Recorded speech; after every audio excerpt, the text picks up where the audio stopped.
मुझे कोयटा का एक वाकया याद आ गया जिसकी वीडियोस सोशल मीडिया पे कि वो बेचारा एक पुलिस वाला जो अपनी ड्यूटी कर रहा था, वो नहीं हुआ वाकया, हमने गलती देखा, वो कुचलते हुए चले गए। से तो यही पता लगा। ट्रैफिक सार्जेंट कत्ल केस में मॉडल कोर्ट ने अदम सबूत की बिना पर मजीद खान अचकजई को बरी कर दिया है।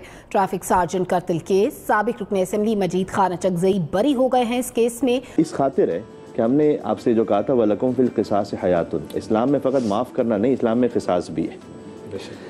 आपका अपना कोई पर्सनल मामला है उसमें आप माफ़ कर दीजिए, लेकिन जहाँ सोसाइटी का केओस है उसमें माफ़ी नहीं होगी, उसमें जुर्म की सज़ा होगी, तब जाकर वो जुर्म रुकेगा, वरना तो वो बेबाक होकर मजीद फिरौन बनता जाएगा।